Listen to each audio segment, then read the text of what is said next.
Bienvenidos a Más Humana.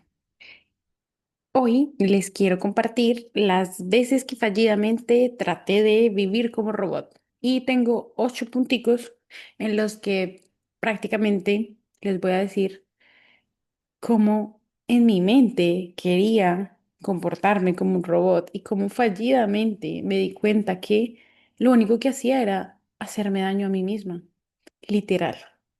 La primera cosa, no sentir. Hubo un periodo de mi vida en el que yo me negaba rotundamente a sentir. Las emociones yo no las entendía, no sabía que existían, ni siquiera se me pasaba por la cabeza el considerar alguna emoción y algo que y lo que me podía generar, lo que me podía dar esa emoción. No me pregunten por qué, pero sentir para mí era como algo que estaba bloqueado dentro de mí, era como no necesitas sentir, simplemente puede ser racional todo el tiempo. Y me costó muchísimo asimilarlo, me costó muchísimo entenderlo, me costó muchísimo em, acogerlo, porque al final lo que hace simplemente es reprimir, o sea, no es que puedes decir, hoy no siento, sino que sientes, pero en tu cabeza lo que hace tu mente es decir, sí, ella está sintiendo, pero realmente lo que debo hacer es como pararlo. O sea, cerremos aquí y ya. Y fue un periodo muy duro porque yo viví en una relación por muchos años muy tóxica y ese no sentir era eso, era, ok, la embarramos cada uno en formas diferentes y no pasa nada, no sintamos. Y en realidad no era no sentir, era reprimir. Entonces fue bastante fuerte. Fue bastante interesante y también me tomó muchísimo, muchísimo tiempo de terapia porque no sabía expresar mis emociones. O sea, no tenía ni idea cómo decir, me siento feliz, me siento triste, me siento aburrida, me siento satisfecha, me siento insatisfecha. Era como, no, no siento. Y en mi cabeza fue, no siento y no sientes. Y el despertar, ese sentir implicó mucha incomodidad porque, claro, no estás acostumbrado a ver lo que sientes, no estás acostumbrado a atravesar eso que se siente y cuando se empieza a sentir, se siente maluco, si no son esas emociones, esas sensaciones agradables, ¿no? Entonces, esa es la primera vez que traté de fallidamente vivir como robot. Luego, el no equivocarme. Me costaba un mundo, me costaba un mundo creer que equivocarme era el error más grande del mundo, que por el hecho de equivocarme estaba eh, como fallándome y que estaba como fallando en la vida por equivocarme. Vi durante tanto tiempo, creo que sobre todo en mi adolescencia, que fue un periodo bastante fuerte, el equivocarme como un ejercicio de falla a mí misma. O sea, te estás equivocando, estás fallándote, no eres capaz, ¿no? Y era como si mi cabeza creara una lista de cosas cada vez que me equivocara, o sea, cada vez que me equivocaba. Y fue súper triste y también doloroso porque cada día me medía con una vara más grande, ¿no? Entonces, si te equivocaste en esto, la próxima vez no te puedes equivocar en eso, pero por nada del mundo, o sea, está prohibido, Juanita. Y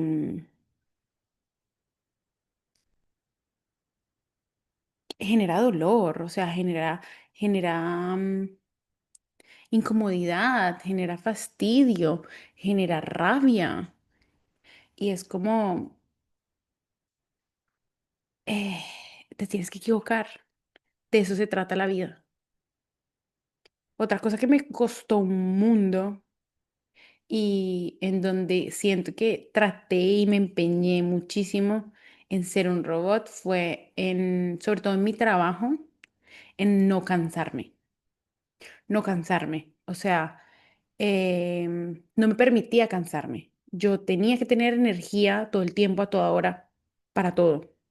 Entonces, sí, Juanita, em, llegaba de trabajar 8 de la noche y tenía que hacer algo, pero estaba muy cansada, no importaba. Juanita tiene energía para todo. Juanita aguanta todo. Literal como si fuera un robot, o sea, como si fuera una máquina que no para, o sea, como si fuera una maquinaria que la tienes conectada todo el tiempo a su fuente de energía y da y da y da y da y da, hasta que llegó el punto en el que, literal, la vida me dijo, o descansas o te vas a enfermar. Y empecé, claro, a ver, sobre todo físicamente, que de tanto trabajo mm, me empecé a engordar más. em, ya tengo problemas hormonales, ¿no?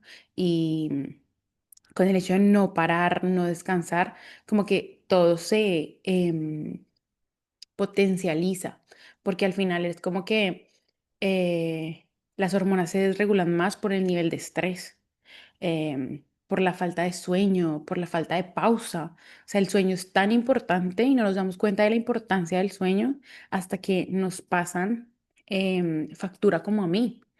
Y entenderlo fue durísimo porque yo decía, pero ¿por qué no puedo tener la energía que tiene todo el mundo todo el tiempo? Y era que no era que quisiera la energía de todo el mundo todo el tiempo, era que quería tener energía para todo, todo el tiempo y para todos. O sea, era como que, Juanita, tienes que hacer esto, lo otro, bla, bla, bla, bla, bla, bla, listo de una. 20 reuniones, 20 cosas y siempre queriendo girar todo en torno a yo puedo con todo. Yo puedo a toda hora con todo y no me voy a cansar. Mi energía me va a durar para siempre. Y no, o sea, no. El error más grande, literal, es eso. Es creer que uno, no me voy a cansar, dos, no me puedo cansar y tres, que el descanso no es importante. Y aprendí a las malísimas eso, a las malísimas. Y hoy entiendo, y esto también lo aprendí mucho gracias a diseño humano, que si no conocen la herramienta, las invito y los invito a oír Conversaciones Híbridas, que es otro podcast que tengo con una gran amiga mía, en donde hablamos de diseño humano y donde gracias a esta herramienta yo aprendí y entendí que mi energía es demasiado valiosa y que realmente debo permitirme elegir en qué quiero invertirla y no gastarla por gastarla, porque no es infinita, ¿sí? Entonces, aquí fallé, pero fallé mal, mal, mal, en el sentir que quería vivir como una maquinaria todo el tiempo conectada para no cansarme. El punto número 4 es el evaluarme todo el tiempo por resultados. O sea, mm, llegar de A a B, el resultado fue óptimo cuando llegué de A a B. Nunca, nunca me paraba a ver, mira el proceso que tomaste de A a B. Simplemente eh, me evaluaba. Si no has llegado a B, ahí estás mal, te falta, debes mejorar esto, tienes que hacer esto. Pero todo el tiempo con una presión interna por evaluar todo.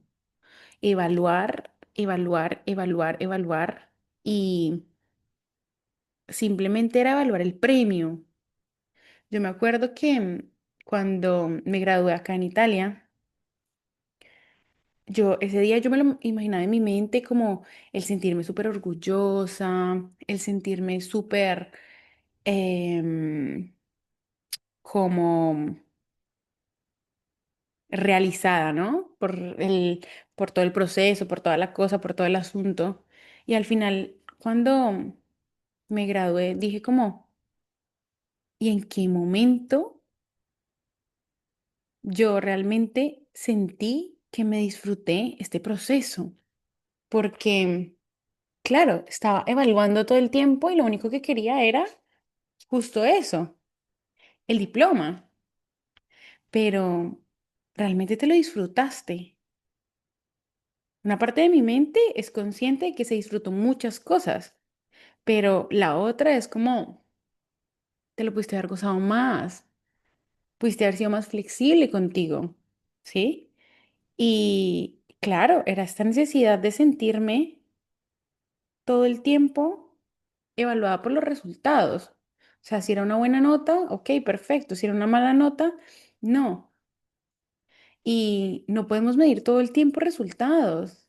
Hace parte también del camino. O sea, ¿por qué no evaluamos también un poco el camino? Todo lo que trae, por ejemplo, em, ese diploma, todo el esfuerzo, el trabajo de grupo, em, toda la compañía, todos los procesos internos que se viven.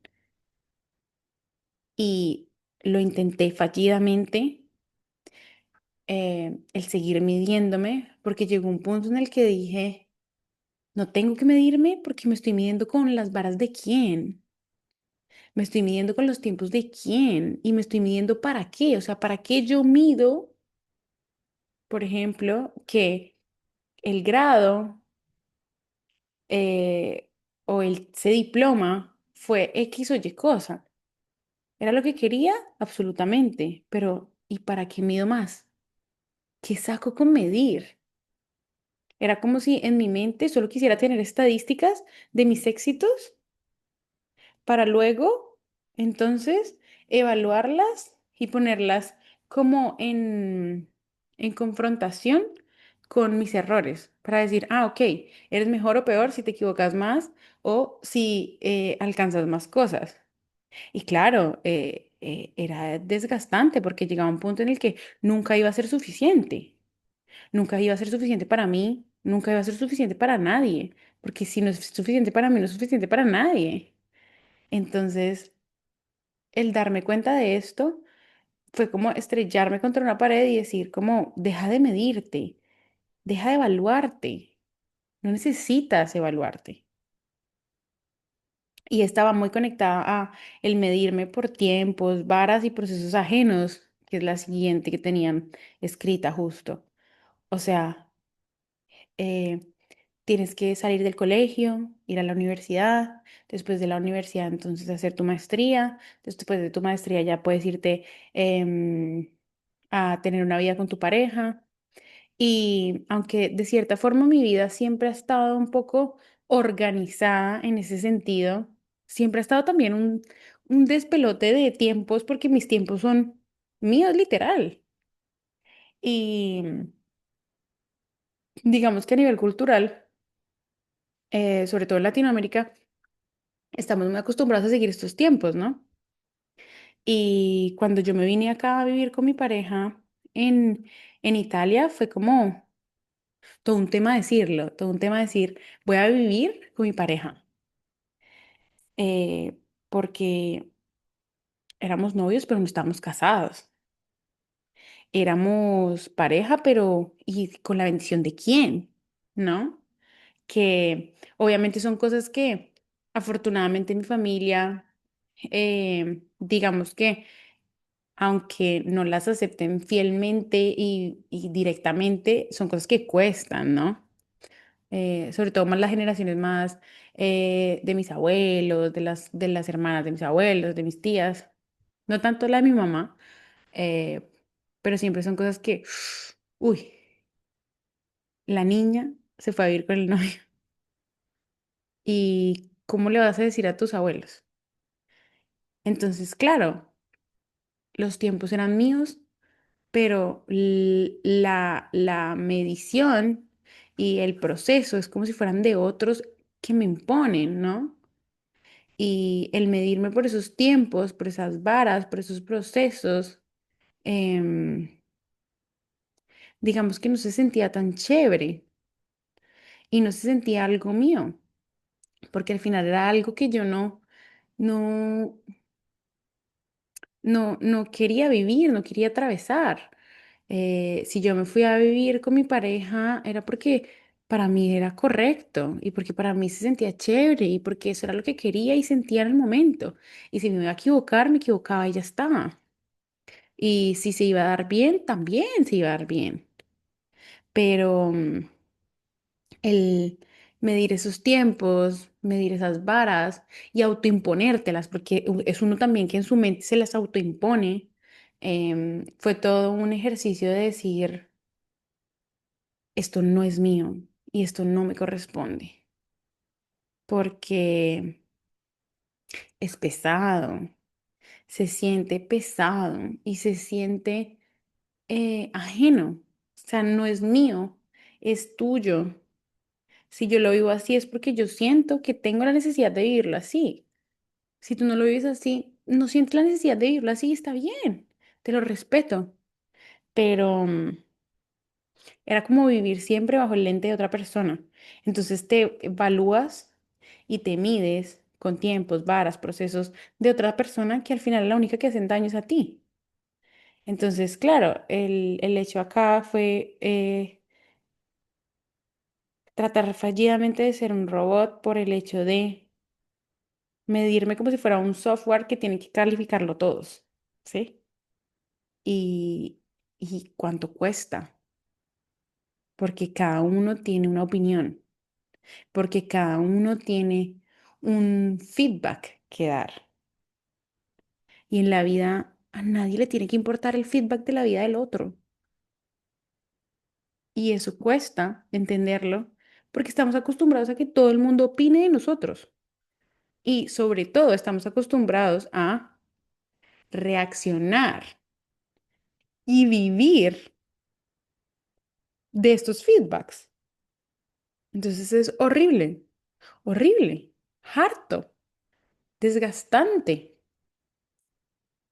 Y tal vez hoy habrán muchas cosas en las que vuelvo a caer, pero puedo decir que en la mayoría de decisiones de pronto conscientes, hoy me siento para decir, la estoy tomando por mí, no la estoy tomando por alguien más. Y cada vez que caigo, porque son cosas a las que vuelvo, y a las que el universo me lleva para ver, ¿aprendiste o no aprendiste?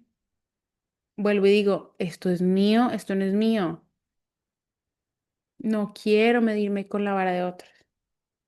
Y bueno, ahí voy aprendiendo en ese sentido. Ahí voy. El 6. Van a ver que a mí me encanta mucho no, como darle orden a las cosas y eso incluye el numerar, hacer listas, separar. Y es algo que me da mucho gusto porque siento como que tengo un orden mental para todo. Así que si me ven diciendo números, diciendo cosas, colores y eso, es algo súper natural en mí. Y lo hago es porque me interesa también que este podcast, además de que tenga como una mini estructura, también sea súper fluido. O sea, tengo como todos los puntos anotados, pero lo que quiero hacerle es darle rienda a mi voz, porque justo es eso. Si me equivoco, no me importa. Si digo algo que de pronto no tenía que decir, lo dije y ya está. Y por eso van a ver que ediciones no va a tener este podcast. Este no, porque perfecto no es. Y tampoco quiero que sea perfecto. Y ese nos lleva al punto 6. Tratar de ser perfecta, para mí y para todos. Imagínense uno tratando de vivir en un mundo en donde quiere ser perfecto, pero no solo para uno, sino para el otro, para las otras personas. Es súper complicado. O sea, yo quería ser como una parte, como un juguete, digamos, de esos que le gustan a todo el mundo. Y, ay, qué bien puestecita. Ay, qué bien que no diga esto. Ay, qué bien que se quede callada. Ay, qué bien que no sienta. Ay, qué bien que no opine. Y llega un punto en donde sigues reteniendo y todo se va acumulando y todo se va sintiendo más y todo te va pesando. Y yo eso era lo que no quería. Cuando entendí que uno, la perfección no se alcanza y dos, no me interesa ser perfecta ni para mí, porque lo tendría que ser para otros, me di cuenta que esto, hablar, mi voz, aunque le puede incomodar a muchos, aunque le puede fastidiar a muchos, aunque pueda parecer que no tiene valor para nada, si tiene valor para mí y si yo me siento bien haciéndolo y siendo, no pasa nada, porque esa perfección es algo creado mentalmente por cada uno de nosotros y que al final no nos va a llevar a nada, a nada, a nada, a nada, porque ¿qué nos da? ¿Qué nos implica? Y si Juanita no dice eso, ¿por qué no lo digo? Y quiero evitar la confrontación. ¿A costa de qué? Es maluco tener que sentirnos perfectos o tener que querer ser perfectos cuando nada que ver. No, no me interesa. Y ahí es cuando, claro, el proceso empieza y empiezas a decir y empiezas a hablar y es, tú no eras así. Claro, no era así, pero ahora soy así. Incomodas, claro que incomodas, porque a la gente no le gusta oír las cosas como son muchas veces, o muchas veces las cosas como son para ti, ¿sí? Y eso pesa, pero cuando vamos diciendo, eso sí, desde un espacio en el que no estás hablando por echarle la porquería al otro, sino estás hablando por decir tu opinión, porque te la piden, porque te nace opinar, porque no quieres quedar con eso, em, se siente bien. Se siente bien quitarse esa capa de no soy perfecta, me equivoco y no pasa nada. Y se siente chévere. Otra cosa que me lleva a eso es el punto número 7, que es querer tener todas las respuestas. Uf, este punto para mí fue verdaderamente letal. Y lo digo letal en qué sentido, en que yo siempre quería tener una respuesta para todo. O sea, si preguntaban por qué el martillo es hecho de esa forma y no de otra, yo tenía que tener la respuesta. Y trabajando con niños, el mejor regalo que me han dado es entender que jamás voy a tener las respuestas para todo y que tampoco necesito tenerlas. ¿Y cómo lo aprendí? Cuando ellos empezaron a hacer preguntas y preguntas y preguntas y preguntas. Eh, ¿Por qué los colores primarios son esos y no pueden ser otros? Em, ¿Por qué no puede haber un lenguaje universal? Em, ¿Por qué me tienen que obligar a estudiar todo el tiempo de estas formas si yo quisiera estudiar solo esto?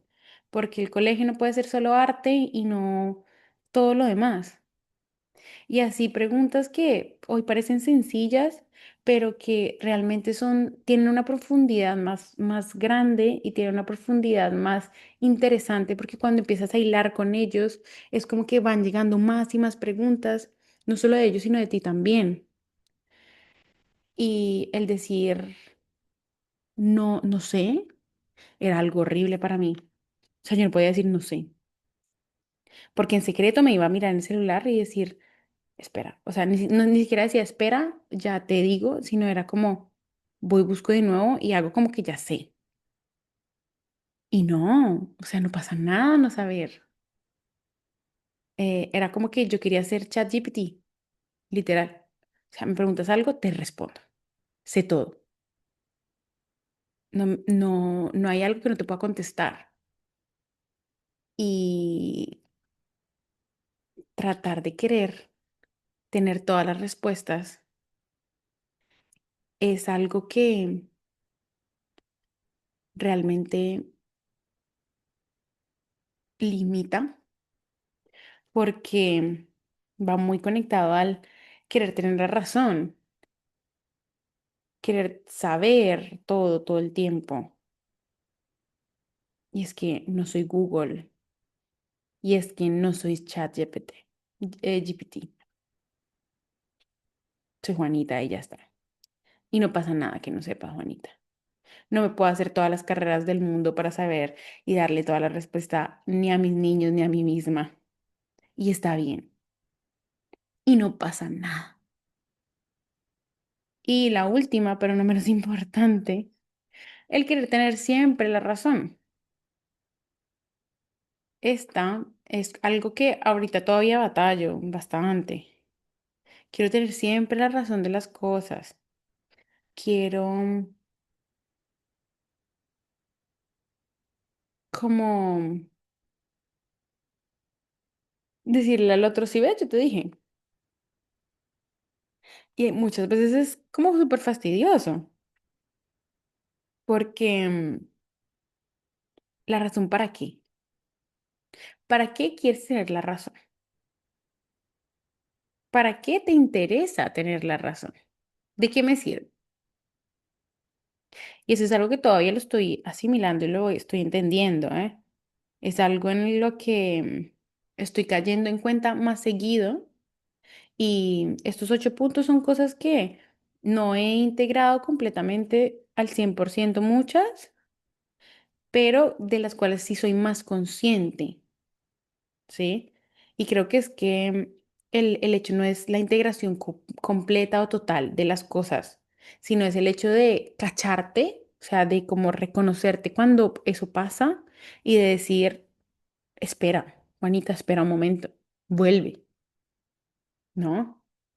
Y el tener la razón es ese espacio que me impide también permitirme y permitirle al otro aprender. Porque claro, yo le podía haber dicho mucho a las personas como, mira, no hagas esto porque seguro te va a pasar esto, bla, bla, bla, bla. Ahí quiero tener la razón y la persona llega y me dice, sí, me pasó exactamente lo que me dijiste, bla, bla, bla, bla. Y la persona no hizo lo que yo dije y para mí antes habría sido pecado casi. Pero yo te dije, te quería evitar, te quería eso.